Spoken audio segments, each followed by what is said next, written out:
We have a crisis on our southern border. We have experienced major cyber attacks on critical infrastructure, the Colonial Pipeline, which caused gas shortages and price hikes on gasoline. Now we've had an attack on meat packing plants that will no doubt lead to spikes in and shortages of meat. But but we can proudly say we're forcing elementary school kids to march to the beat of the transgender drum, and we're pushing critical race theory successfully throughout education in America, and we're transgendering our nation's military. So we should all be happy, right? Joining me now to talk more about this, our own Lieutenant General Jerry Boykin, the Executive Vice President of the Family Research Council and a founding member of the Delta Force. General, welcome back to the program. Well, thank you, Tony. I'm glad to be with you. Well, there's no doubt we're in Pride Month as the administration has focused all of its attention, apparently, on promoting gay pride in our nation's military, trying to navigate an existing executive order that only allows the American flag to fly on military installations. But the Army Times commemorating or celebrating this month with an op-ed from a chaplain who is essentially saying that if a chaplain does not affirm LGBTQ soldiers, there's no room for them in our nation's military. Yeah, let's get down to the bottom line on this. This is about having a woke military, and that is because the Marxist movement in this country is so powerful. You and I have talked about that multiple times, but look, this is ideology. I mean, this is theology for the people that are so into this woke mentality. And what they're talking about doing now is reducing the readiness of our military by forcing these kinds of experimental programs on our military. And may I just say, and hear me out before anybody goes berserk, if you look back at Russia, when Stalin first came to power, one of the things that he did was he purged about 36,000 of his top-ranking officers out of a military. Many of them now were executed, but he purged them out of the military. And that's why they were so ill-prepared for World War II, is because the leadership had been purged.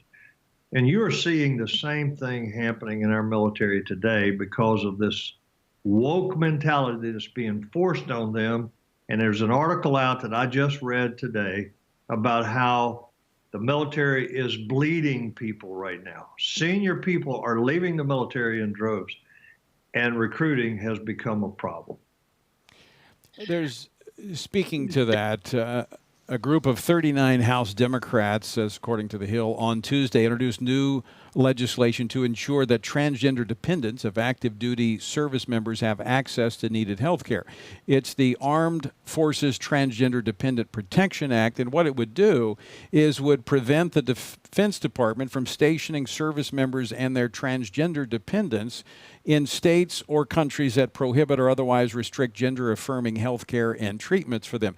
This would include many states in the United States of America, for instance, that apparently would not allow experimentation on minors, like Arkansas.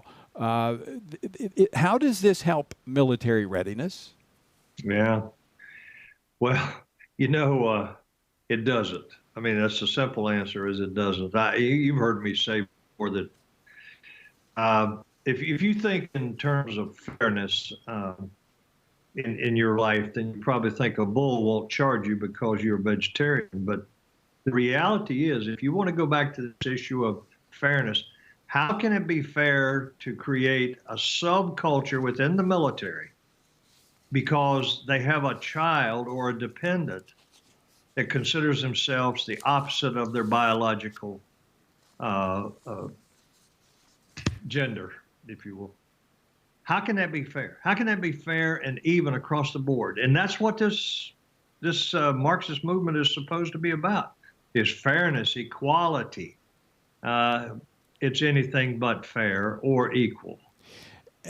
In general, we've talked about this before. In order for the Marxist theology, the Marxist doctrine to take root, you really have to remove religious conviction and views, traditional biblical views. And that's what I see afoot as it pertains to the chaplains in the military. And I go back to this letter that was in the Army Times, this op-ed, where it essentially says the right or the purpose of the chaplains are to affirm the needs of soldiers.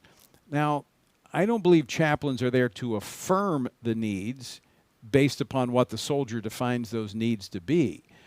A role of a chaplain is to attend to the spiritual needs, and that oftentimes means telling them the truth, whether they want to hear it or not. Listen, from the beginning of the chaplains corps in our military, which started all the way back in the Revolutionary War, chaplains have never been asked as a policy of the Department of Defense or of the military to violate their own conscience, to compromise on fundamental issues of their faith, regardless of whether they were Jewish, Catholic, Protestant, or whatever they were. And now, because we're bringing in this Marxist theology that's called being woke, and by the way, that's what critical race theory is right out of the Marxist playbook. It's part of this woke culture.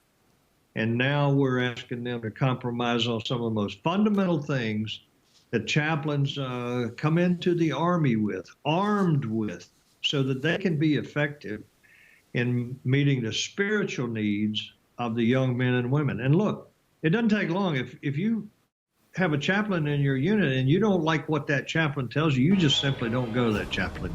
You simply don't do that. But I will tell you that when the lead starts flying, most of the time, one of the people they're looking for is a chaplain that has told them the truth. Right. Absolutely. General Jerry Boykin, I want to thank you for joining us. Always great to talk with you. Good to be with you, Tony.